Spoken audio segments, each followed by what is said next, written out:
And hello, hello, hello. Good evening, everybody. Welcome back, y'all, to the show. So glad that you're here. As I always say, hope you had a great Monday and a great weekend. In today's episode of The War for Your Health, we venture into a very important world called vegetarianism. And it's a dietary philosophy that chooses to change, if you will, the type of foods that you eat, as all diets do. And this one, though, has divided humans for centuries, from the sacred scriptures to ancient civilizations to the bustling vegans who confess in this modern metropolis. The decision to abstain from meat, it's been one of those interesting blends of ethics and health and spirituality. And tonight on the show, we are going to delve into that. For some, it's a path towards enlightenment. It's inspired by religious and spiritual practices. For others, it's a conscious decision to reduce their carbon footprint, driven by alarming reports of climate change and industrial framing. And for many, it's simply a matter of health. They're looking for a refuge from all of the modern ailments that we have. So as we peel back the layer, we're going to take a journey through time, maybe look at some religious thoughts and practices, and we'll also explore some of the modern things that we see in this space. So that's what we're talking about tonight. We're talking about vegetarianism in the war for your health. So join me as we uncover this interesting space and as we talk about how we reclaim the war for your health. If you're new to me, I'm Dr. Dwayne Wood. That's Wood with an E. The E stands for endocrinology. Here on the channel, I educate, I empower, and I encourage you to take charge of your health, your life, avoid complications, and go to the next level, creating the life you've always wanted. I thank you for being here. If you're new also, go ahead and put new in the comments, because I'd love to give you a hand clap and some music. And just welcome you to the neighborhood. If you do have questions, go ahead and put those in the chat, because I'd love to answer those as well. Go ahead and put a question, Q and a colon in front of that question, so I'll know that that's one that we need to answer and get to. Awesome. So vegetarianism. And it is, wow. It's one of those things that we used to, right? And well, first let me preface it by saying I am currently not vegetarian. Okay? Truth be told, I'm not vegetarian. I have been vegetarian in the past. Yes, I was. Because, I grew up in a family where we had a lot of vegetarians. And so I was vegetarian at one time. I was vegan at one time. So in my adult life, this was several years ago, and I was vegan for a bit. So the health practices that I'm talking to you about are things that I've done in my life, and things that I see, and things that or concepts that are making their way now into mainstream medicine. It used to be that when you heard vegetarian, someone who's vegetarian, you thought of, those were those people, right? Those people who they ate grape nuts and they lived off the land. That's what we thought. But more and more and more, we are seeing some of the benefits that come from having a vegetarian lifestyle. And it is not something that's new, right? So as we talk about vegetarianism, this is not a new concept. In fact, if we go back, ancient India and Greece and Egypt, there were groups who abstained from meat due to religious, philosophical, and some spiritual reasons. In fact, if you go and you begin reading, there were a lot of spiritual, I don't want to say mysticism, but spiritual thought that animals contained evil spirits, that animals, when you ate them, then the form, if you will, the passion, the blood of that animal entered you. And so there were some religious spaces where being vegetarian was just a part of belonging to that community. Pythagoras, actually, and you'll see that there, right, advocated for a vegetarian diet and believed in the transmigration of souls, so that if you ate an animal, then that soul, when the soul transmigrated, right, that now entered you. So there were all these different thought processes in the ancient civilizations about vegetarianism. So it's not a new idea, right? Now, we've put a little different spin on it, but it's not a new idea. It is an idea that has been there for some time. And then there were the philosophical, right, and religious foundations of it. So Christians, for example, in Islam, these sects within, there were sects within these religions that favored a meatless diet. That's right, a meatless diet. And so even today, there are groups within both Christianity and within Islam that promote a healthy diet, a higher spiritual living situation, if you will, by abstaining from meat. Right. So those are the philosophies. Jainism is a vegetarian group where it's not just a choice, but it is a way of life. And they emphasize nonviolence to a very high degree. And so nonviolence to animals as well. And then, of course, Hinduism and Buddhism, you'll see there the concept of humsa, or not violent behavior. It promotes harmlessness towards all living beings, and is deeply rooted in that religion.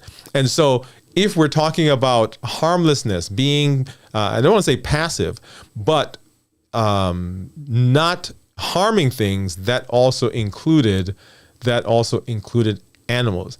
And then, of course, Mahatma Gandhi, right? And so many of the newer, more modern thought leaders were those who promoted vegetarianism, right? So, for instance, Gandhi and movements like that emphasizes health, ethics, the environment, okay? And so vegetarianism came to a head, if you will, or it became popular again during the 1800s, 1700s, when Christians began a lot of reforms. And so if you go back in history and you began reading, they began promoting vegetarianism as a way of cleansing, as a way of reaching a higher state, and as a way of improving our health, right? Because if we decreased the amount of flesh food, if you will, that we consumed, then we were thought to be healthier. Okay. And so that began to become a big issue, or not a issue, but a big movement. And so the global spread and adaptation, right, began with these ancient practices, these ancient thoughts, these religions, and then flash forward now into the modern era. So we add on top of that, what? What do we add on top of that? What have we been talking about? This war for your health. So the modernization of our world, the global footprint that it takes to raise animals, the environmental damage that we think is happening when we are slaughtering animals. So all of those things added on top of these ideas caused vegetarianism to begin to spread. And so there are a lot of people who don't eat don't eat meat for religious reasons, for ethical reasons, for environmental reasons. Right? So all of those things, vegetarianism began to gain a foothold and began to spread. And now, it used to be vegetarians were limited to what? to just vegetables, right? So they had to eat just vegetables. But there are so many other plant-based food products now that are out there, and I'm not going to name them. We may come back and do another show where we go through and we talk about several of those. Okay, so that's kind of the philosophical, the religious component of vegetarianism. And so we ask the question then: what is a vegetarian? What is a vegetarian? And by the pure definition of a vegetarian is the abstention from consuming meat, including beef, poultry, fish, and animal byproducts. And I'm gonna pop up here real quick and let's pause there, right? So that is the definition, right? So abstaining from all meat or all animal products. That's the pure definition of vegetarian. Now, we'll talk here in a minute that there are some different types of vegetarian, and we'll go through that. But if you think about what a vegetarian is, that is someone who abstains from consuming, and I listed them there, but really they are all animal products. Okay, so that's a vegetarian. However, there are different types of vegetarians, right? So there are vegetarians who abstain from everything, right? All meat products or all animal products. There are vegetarians who only eat fish. There are vegetarians who only eat eggs and cheese. There are vegetarians who there's the flexitarian, right? And I didn't even list that one there. So let's talk about flexitarian. What does flexitarian mean? Flexitarian means that these are people who adopt a general vegetarian diet, but they allow for times when they can eat other things. It is perhaps the most liberal, the least restrictive of the vegetarian diets.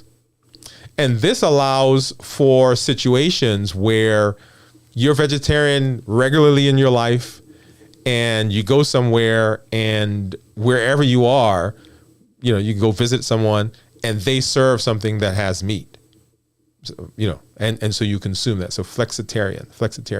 So the least restrictive. And then, pescatarian. So pescatarian, as that name suggests, are people, let's talk about lacto-ovo first. We'll come back to pescatarian. So lacto-ovo vegetarians are vegetarians who abstain from eating meat, poultry, and fish, right? But they allow themselves to eat dairy products. So lacto referring to the dairy and ovo referring to eggs. So there are lacto-ovo, so those people who eat both of those. There are lacto vegetarians, right, who allow themselves for dairy. There are ovo vegetarians who allow for eggs. So, and then you put those together, of course, that's lacto-ovo. Now, as we go through these diets, they are all varying degrees of this idea that I talked about, where a vegetarian is someone who abstains from animal products. Okay, so in the lacto-ovo, they're abstaining from everything except they allow for eggs and dairy, right, which come from animals, but you get the idea. And for all of them, right, the varying degrees of the vegetarian diet allows for different levels of flexibility and variety.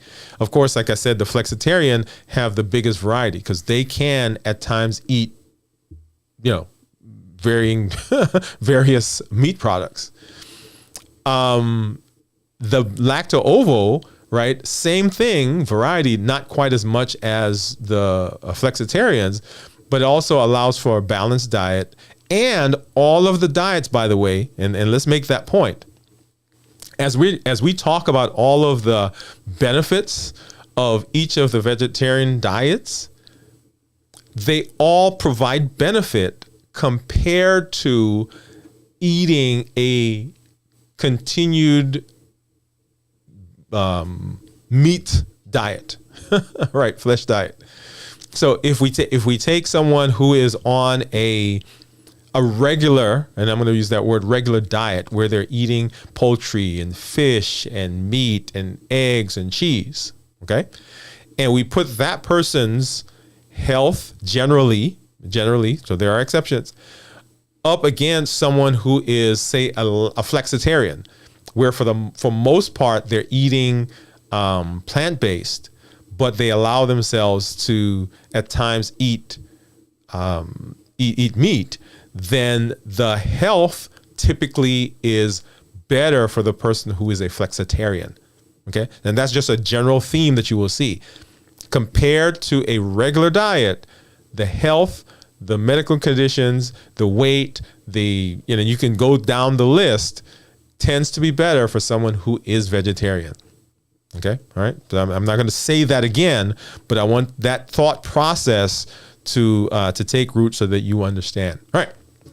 So lacto-ovo, that's the lacto-ovo. These are people who allow themselves to eat eggs and dairy products. There is, of course, the pescatarian, which we've been talking about. They primarily follow a vegetarian diet, but also include fish and seafood. They exclude all the other meats like beef and pork and poultry and so forth. Okay, and flexitarian has a benefit for heart health, right? Because the omega-3 fatty acids that they have, it allows for some flexibility. So you're not limited to just, quote unquote, the vegetarian diet. You can add fish in there. And then after the pescatarian, there is the vegan. Now, the vegan is the strictest sense of the vegetarian. When we go back to the original definition that I talked about, where they avoid all animal products, that is what a vegan is. And once again, if we take the person who is a vegan and you compare their lifestyle, their diet, their weight, right? And once again, we're not taking specific people, we're taking them as a group. Then they tend to be more healthy. They have less complications in terms of chronic illness, which is what we've been talking about here on the channel. Okay, of the vegetarian diets, it is the healthiest, presumed the healthiest. Once again, because they're abstaining from the meat products, right? So the healthiest, and it has protection against obesity, hypertension, and cardiovascular mortality. Now, I want to jump down to that one there at the bottom, right? Cardiovascular mortality. The most common cause of death in the United States is heart disease. Most common cause of death in the United States is heart disease. One of the major contributors to heart disease is, well, I'm going to say the major, but three of them, right? Diabetes, hypertension, high blood pressure, and hyperlipidemia or high cholesterol. Those are the three. And the vegan diet has been shown to improve those three, leading to better mortality and hence improved and long life. Right? Vegan diet. Right. So of the diets, of the vegetarian diets, it is I'm going to use the word strictest, and not in a restrictive sense, but in terms of the diet and the way it's defined. Okay, so I don't want that strict to sound like a negative word, but it is the strictest within the vegetarian realm of eating and diets. Okay, so vegan is the healthiest of the vegetarian diets. So what are some of the health benefits? And I've kind of talked a little bit about this. Once again, we're talking about this war for your health, right? So what are the health benefits? So reduced risk of chronic disease. Man, it sounds like a broken record, doesn't it? But as we've been talking about this war for your health, I'm going to make this point again. When we think about disease processes or diseases that people had years ago, 100, 200, 300, 400, 500 years ago, the diseases that people died from and or had complications from were diseases of infection or diseases of trauma, diseases of exposure. So you got an infection. We didn't have the right armamentarium. We didn't have antibiotics. We didn't have the right antibiotics. You didn't get it in time. So you got an infection, and if we didn't treat it, you died.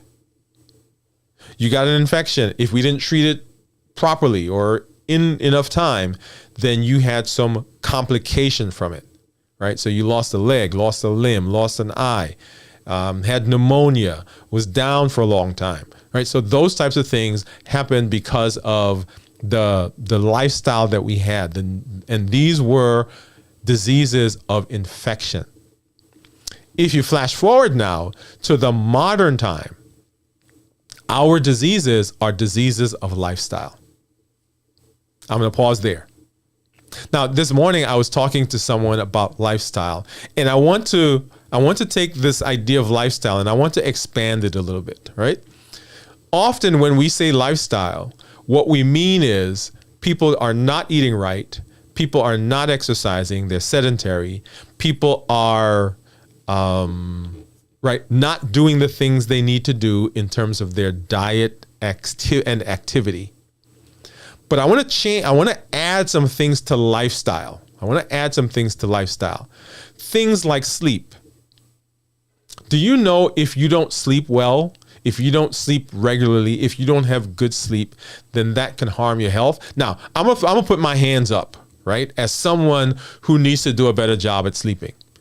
Because you guys see me, if you've been watching, if you've been watching our channel, you've seen me on air at crazy times of the day and night. As a matter of fact, tonight I'm going to be doing my second show that I've been doing over the last couple of weeks, right? Called Q4 Winning Moves, right? We're talking about how do we be successful in this last quarter of the year as we prepare for the next year, 2024.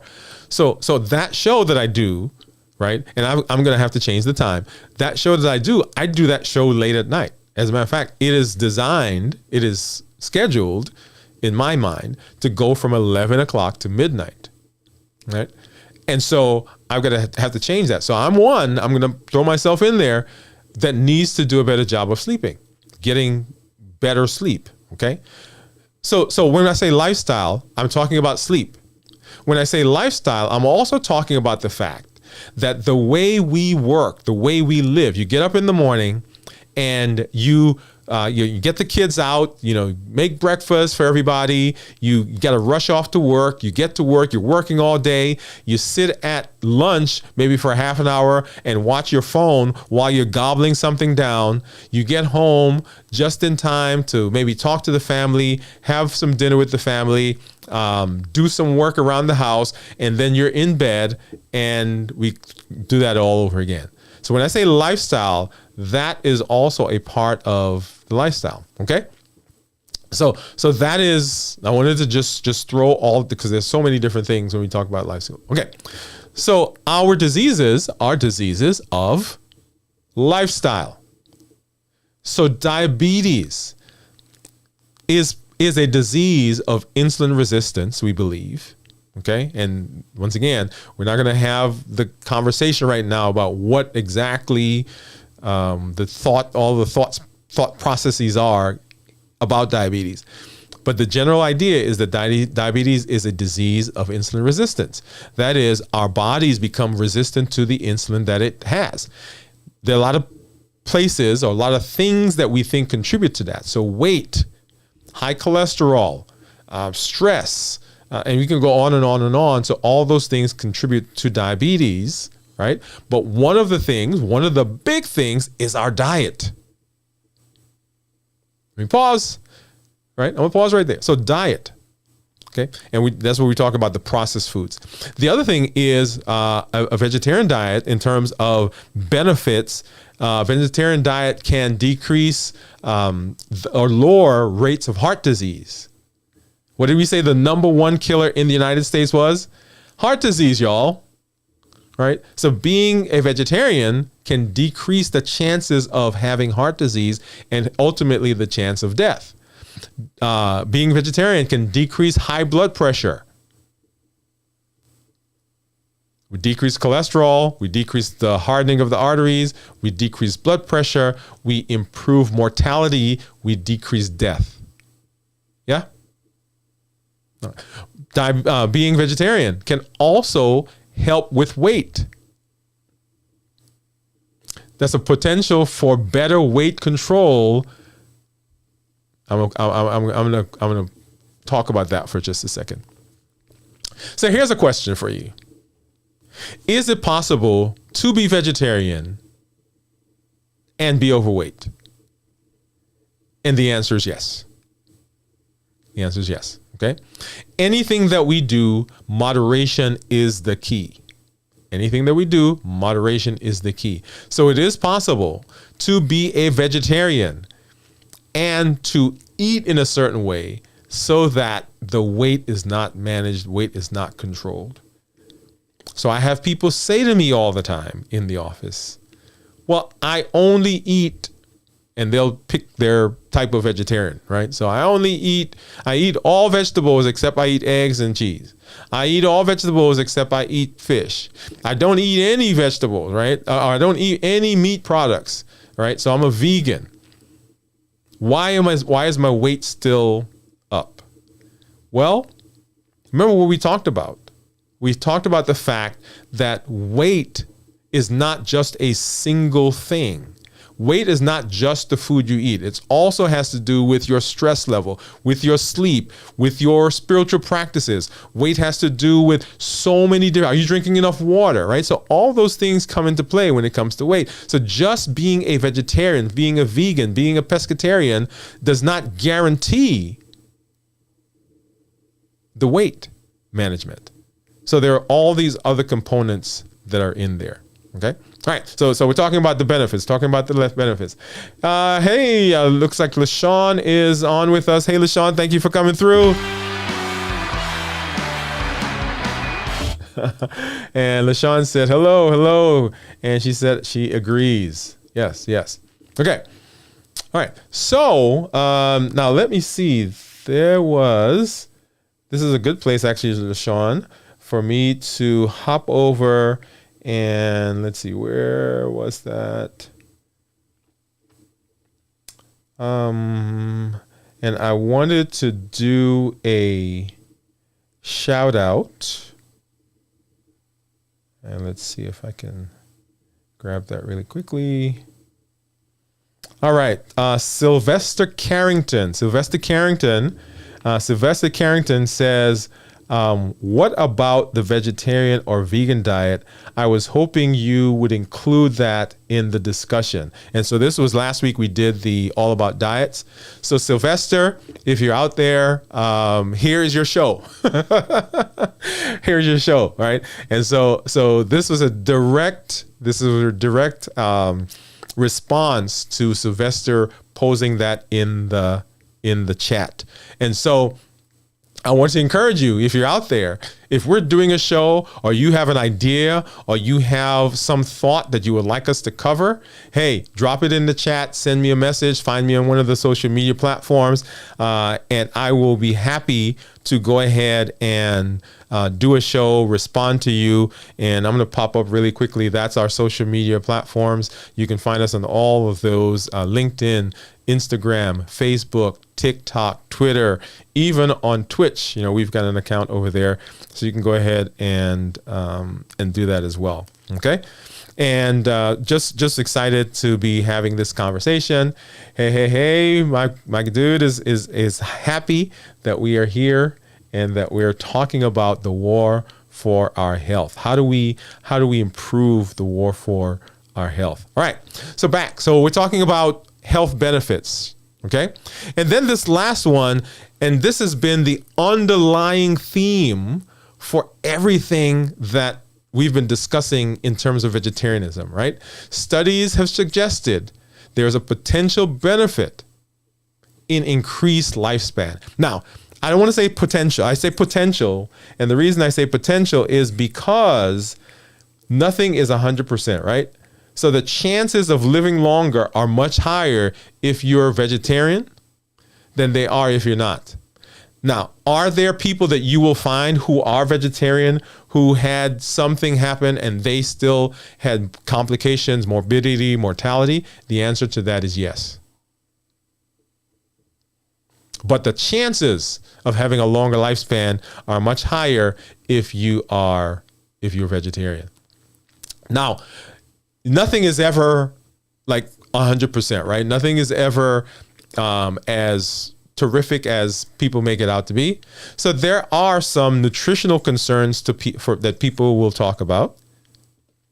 All right, so there are some nutritional concerns. And let me see, there we go. All right, and so here are some.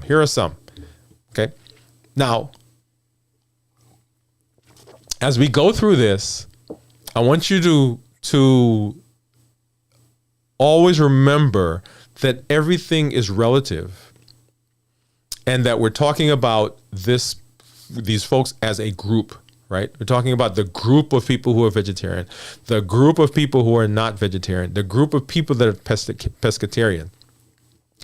And by and large, once again, if you compare the groups, the benefits of being vegetarian are better than the benefits of not being vegetarian. But here are some nutritional concerns and some counter arguments. People say, wait a minute, if I'm vegetarian, where do I get my protein from? Right, so you'll hear that. Because if you're eating meat, then you got protein from fish, you got protein from chicken, you got protein from beef, you got protein from all the other animal products that are out there, okay? To which the vegetarians will respond that you can get protein from a lot of different sources, from nuts, from soy, right? So some vegetables you can get protein from. So it is possible to get all of your proteins, and not with any great sacrifice, right? This is just not that you got to go out and find protein, right? It's in the food. Now, eating a steak gives you like a big burst of protein, but eating nuts and grains and vegetables, that gives you protein as well. And always, as we're talking about vegetarianism, even as we go through some of these nutritional concerns and counter arguments, the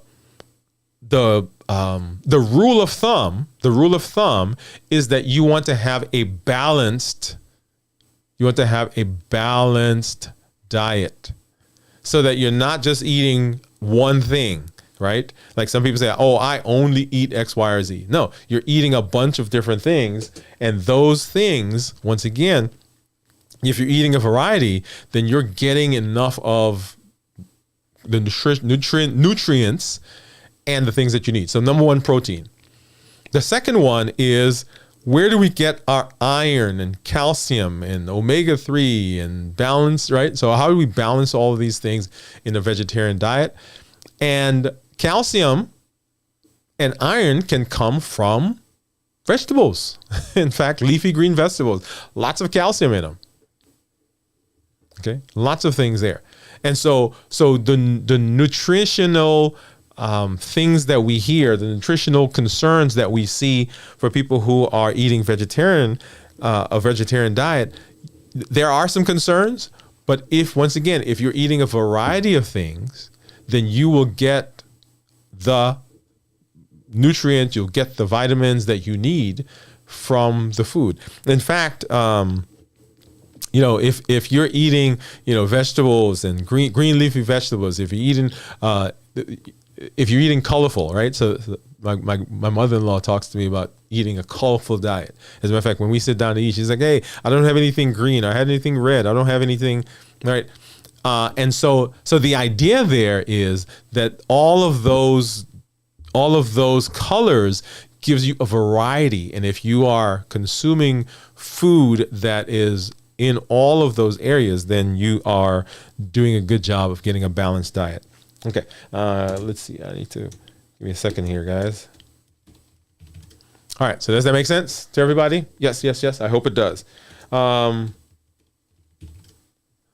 let's see. Let's come back over here. Lashua says she loves, she said, I love this lifestyle. So I take it that you are vegetarian, right? So yay, pump up for you. Thumbs up. Love that, love that. She said, I drove 7 hours back and forth today to go to Yuchi Pine's health food store to buy groceries. Man, look, I'm going to put that up. So those of you who don't know, there are several health-related facilities. Let me put it that way. And this is one of them that she went to. Awesome, awesome. So, Lashua, how long have you been vegetarian? Are you vegetarian, right? That term, or are you vegan, right? Now, I don't mean to separate the two, but for people who are watching, in their minds, there's a clear distinction between those two, and that's why I use the term. So are you vegan, that is no animal products, or are you lacto-ovo, are you pescatarian, and so forth? If you can just drop that in there, we would love to hear. Okay? And then the other thing is this whole idea of the soy controversy, right? Soy controversy. And the controversy there was that within soy, there was thought to be thought to be substances that were estrogenic, right? Like estrogen. And so that it promoted breast cancer, right? Now that has been pretty much debunked. Whenever you are eating, and I'm gonna make a step outside of vegetarianism, and I'm going to talk about whole foods, right? Whole foods. That may be another show that we've got to do, whole foods. And the idea of a whole food is that you eat foods that are as close as possible to their original form. As close as possible to their original form. So instead of, this is just an example, right? So I don't want everybody out there to jump on me. So instead of drinking a glass of orange juice, you would eat an orange. And I use orange juice because I've used this in the past. Do you know how many oranges you have to squeeze to get an 8-ounce glass? Because we don't drink like 2-ounce glasses, right? How many oranges do you have to squeeze to get an 8-ounce glass? It's not one orange. It's not 2 oranges. It's not 3, 4, maybe 5, 6 oranges that you squeeze to get the juice that goes into an 8-ounce glass. So that when you are consuming orange, right, there is a lot more carbohydrate. There's a higher carbohydrate load when we drink an 8-ounce glass of juice than if we ate an orange or 2 oranges or 3 oranges. We would not eat as many oranges as it would take to drink or to make a glass of orange juice. And then in the orange, when we squeeze it and drink the juice, we're not getting the fiber, right, that's there. All of those, right, because we can pasteurize it and, right, put it in a form that's very ultra pasteurized, very smooth. So we're not getting the fiber and some of the other things that may be in the orange itself. Does that make sense? Okay. Let's see. Lashua says she is whole food plant-based. All right. Whole food plant-based. I love that. She says no sugar, no oil, no dairy. Food in its natural state, 95% raw. Man, we might have to have you on the show to talk to us to find out how you are doing. So love that. I love what I'm hearing from you.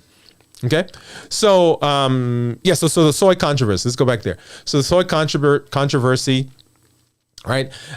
Soy is a common meat substitute. Soy is a common meat substitute. We do that here in our house. We have soy regularly, 1 to 2 times a week. And 1 to 2 times a week, soy is being cooked. And my family and I have tried, well, let me not say try. We have cut back significantly on the amount of meat that we eat, right? That's for health reasons, all kinds of different reasons. But it is something that we work on, right? There are a lot of people in my community that are vegetarian. In fact, if you go and you look up the Adventist Health Study, right, which is a study that they looked at a group of Seventh-day Adventists who typically promote a healthy living style in terms of how they eat and so forth and the things that they consume, right? They had a longer lifespan than their counterparts who were not adopting those types of lifestyles. Yeah. So as we talk about this war for your health, the vegetarian diet is one that is now promoted in lots of different places. In cardiology, right?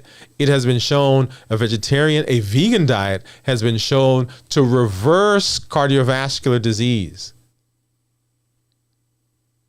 right? A vegan diet. And I'm putting those two now together, right?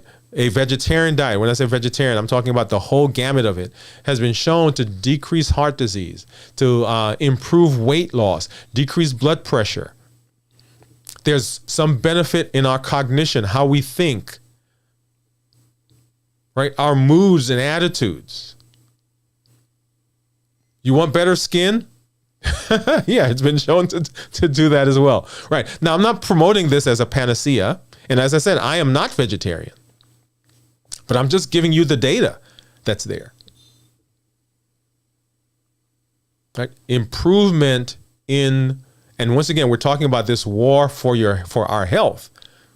So all the armamentarium that we can get, all the things that are available to us that we can use to improve our health are fair game.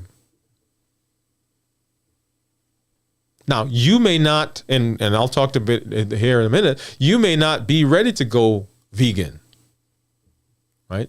But there's progress. All right. Let's see. She said, I was fat and sick, high cholesterol, high insulin, high blood pressure, high platelets, and low vitamin D. I went, and once again, she went to one of the facilities a year ago, and all my metabolic sickness went away. To God be the glory. Yay, let me give you.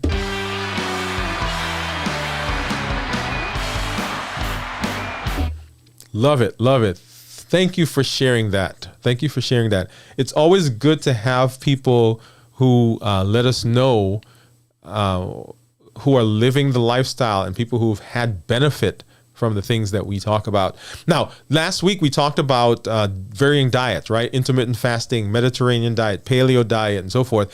And so this conversation is adding to that list of ways of eating so that we can reclaim our health, so that we could fight that battle.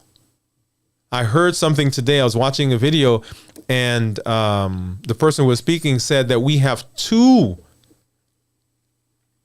valuable things that we have: our health and time.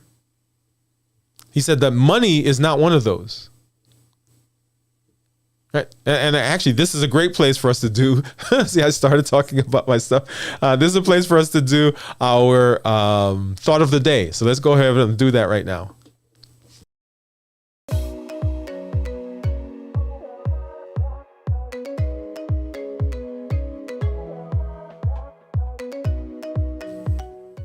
So our thought of the day is this: your two valuable assets are health and time. Not money, because if you got a lot of money but you don't have health, you can't enjoy it. If you have money and you don't have time, you would give all the money you have to get more time. In fact, I dare say that on their deathbeds, there are people who would say, I would give everything that I own right now for a little bit more time. I would give everything I own right now for better health.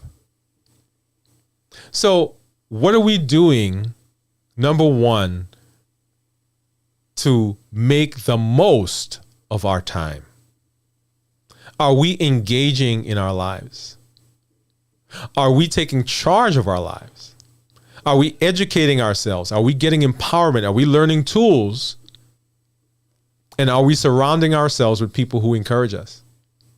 Because we're on our way to create the life we want, going to the next level. That's what we say here on the show. That's what I say. So are we making the most of our time? And number 2, are we doing the things we need to do to reclaim our health and to prevent further damage?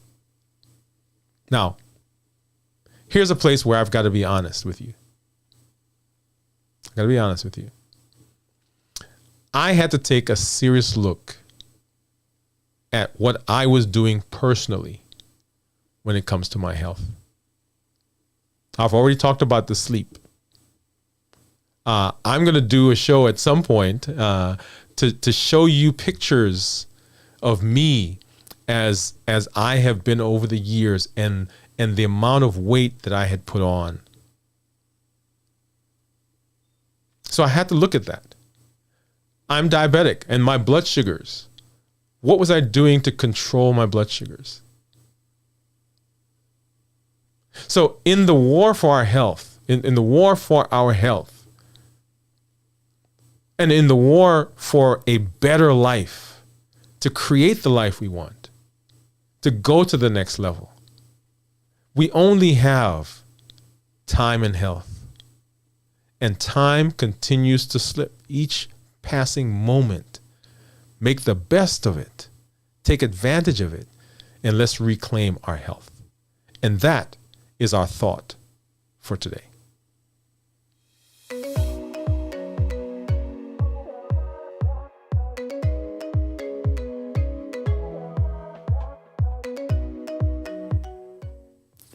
All right. So that is our conversation. Okay, so here, let me hop over and I want to talk to you about a couple of things before we come back, and we're going to give our call to action here in just a minute. If you have not been to our channel, if you've not subscribed, I want you to get over there and I want you to subscribe to the channel. I want you to take this opportunity. If you've not shared with anyone what I am doing, what we are doing, the community that we're growing, this is a perfect opportunity for you to do that, because this is a great show. This is a great episode for them to hop on as we continue our trek, as we continue our thought, and as we continue our desire to reclaim our health in this war for your health. One of the big things, you cannot talk about chronic disease. You cannot talk about lifestyle without talking about sugar. And one of the things that I've done is I've put together, last year we did a series that was called Sugar Busters. We did a series called Sugar Busters, and I've taken that and I have put that together in an online course, and that came out just within the last 2 weeks, right? We've been talking about it. You've seen ads for it. You've seen shorts about it. And yeah, it's here. It's here, y'all, right? So unmasking the sweet truth about sugar. Unmasking the sweet truth about sugar, right? And you'll see there, the early bird special is what's going on. We've got 3 days, 57 minutes, 3 days, 3 hours, 57 minutes, and 36 seconds. And that price is going to go up. You want to make sure that you get in there as you are taking this push, as you're making this push in this last quarter, in this part of the year, as you get into the new year, for doing a better job of improving your health, right? It is self-paced, right? Learn at your own pace, and it's simple and it's fun. All the things that you will learn, right? Avoid sugar traps. How do we do that? How do we know where the sugars are? Chronic illness connection. What is the connection between that? Our connection with weight, our connection with our, the drive to eat sugar, right? So sometimes people think that is, some people have thought that is an addiction, right? So all of that there in our course. Make sure you get there. Dwayne Wood MD. Dwayne Wood MD is the website, and it is our unmasking the sweet truth about sugar, unmasking the sweet truth about sugar. On the website also, you will see other things that we do, right? So our free resource that's there, 7 Keys to Success, you could download that for free. Of course, there is the course we just talked about. If you're interested in next level coaching, that is someone to come alongside you as you are working on improving your health, right? Cutting back on the sugar, decreasing your inflammation, working on weight. Hey, I would love to be that person that steps alongside you and helps to guide you. So excited that Lashua, and am I pronouncing that correctly? So excited that you're there and you said that you've lost 70 pounds. I love that. You're out there right now, you're watching, and you're not sure how you are going to begin reclaiming your health in this war for your health. Hey, contact us. Get to the website, sign up for the Unmasking the Sweet Truth About Sugar. Sign up for our coaching. I would love to be a part of your team. And then finally, if you, let's pop over here, get over to our website, not our website, but our YouTube channel.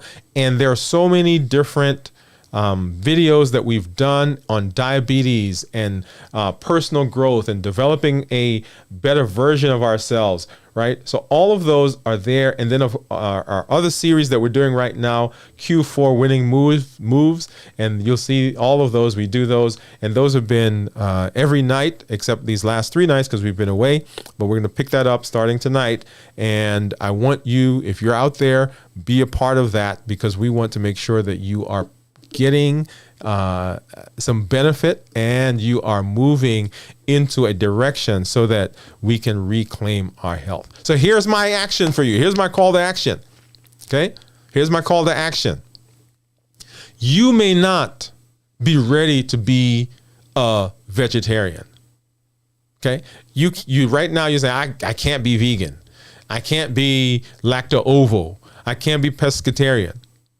Maybe you can be flexitarian, right? Remember, it is not an all or none. It is a process. And the process of getting better health has to start somewhere. So right now, today, tonight, this afternoon, wherever you may be watching from, and if you're watching on the replay, make a decision that you are going to begin the war for your health. A perfect place to do that is to take this video, send it to someone, watch it again, sit down with your family and say, hey, how are we going to incorporate some of these ideas into our lifestyle? That's what I want you to do this week. And then come on back next week and let us know what you've done, right? Put it in the chat. Come back next week and let us know what you've done, and be with us as we continue this war for your health. This is Dr. Dwayne Wood. That's Wood with an E. The E stands for endocrinology. Here on the channel, I educate, I empower, and I encourage you to take charge of your health, your life, avoid complications, and go to the next level, creating the life you've always wanted. I'll see you next week. Thank you for being out there. Lashua, thank you for stopping by and hanging out with us and sharing part of your story. Have a good evening, everybody. Bye-bye.